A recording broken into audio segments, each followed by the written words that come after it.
I was at my desk after work, and a young man walked in with a straight razor, grabbed me and put it by my neck, and asked me if I'd ever been raped. I honestly talked with God at that point and said, if this is to be the end, can you please make it quick? What sustains people when life plunges them into darkness and difficulty? I set out to explore and document remarkable faith stories from around the world.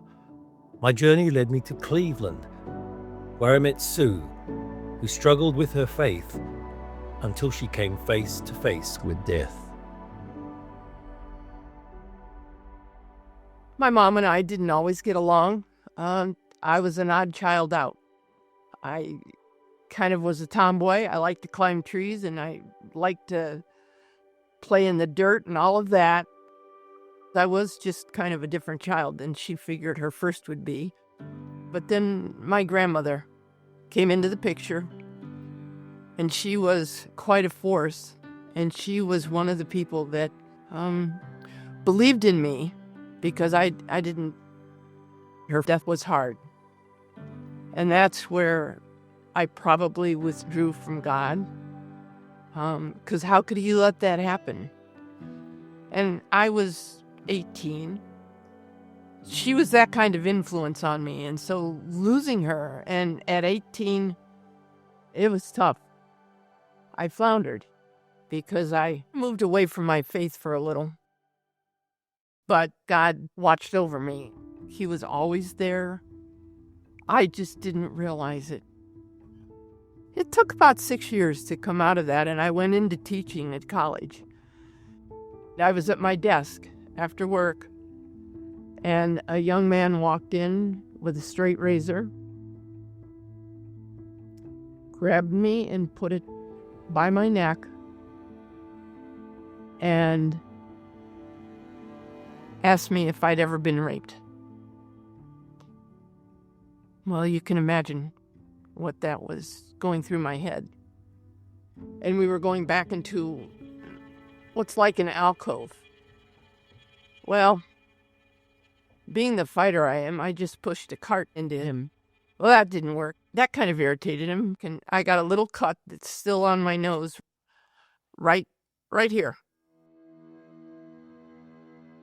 So we're down on the ground, and I honestly talked with God at that point and said, if this is to be the end, can you please make it quick? And I asked him if he was going to kill me. And he said no. At the moment that happened, and I realized he was never going to be what he thought he wanted to be, and for whatever reason, pity flooded my mind. And I felt sorry for him. And he got up, went to the corner, said, "Stay where you are." He got himself together and he left. You have to look at these things. You have to look at them and just say, my God.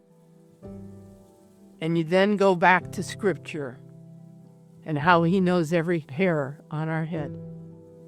I'm there. I'm with you. I was cut. I went to the hospital. They cleaned up and all of that.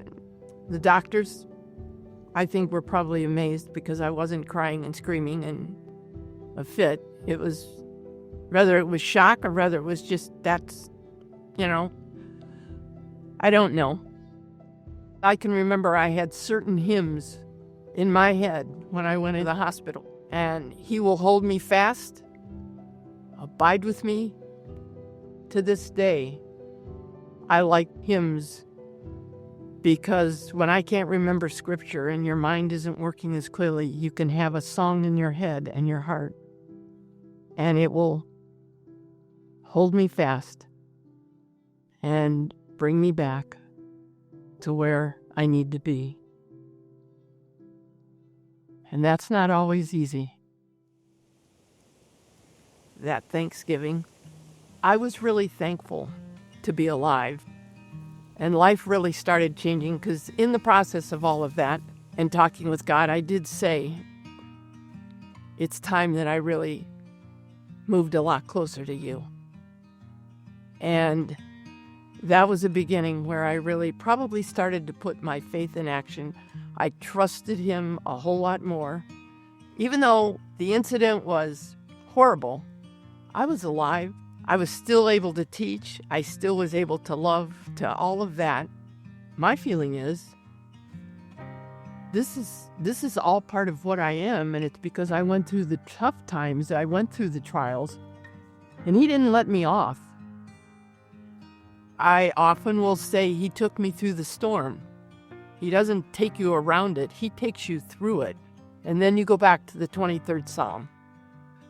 Yea, though I walk through the valley of shadow of death, he's there. And I think it was because of my faith that I didn't go through all the mental trauma that so many do. It was several years later that my mom said to me, you know, I didn't have anyone to talk to either as a mom. And I thought, that was the closeness that came from that, because a mother's heart and not being able to talk about things that happen with their children. I can remember feeling awful from that, for her. You can feel dirty, you can feel all of that. That really isn't the issue, it's power. All it is power. And once you start realizing that, I wasn't going to let him ruin the rest of my life. God was going to take care of me. We do know that all things work together for good if we let them. And I know people would say, how can you let that work for good? Well, I took a different look at people. I look behind them to see, and I know people wouldn't understand how you could have compassion for somebody that's doing something that awful. But more than ever today, it's looking at what makes people who they are. That doesn't always mean I'm going to not be angry at them, but certainly I can find compassion. So that really helped me too, in not only teaching, but in the rest of my life with people. Because if you know he loves you more than anything else in the world, you begin to realize that you can let it work for good if you want to.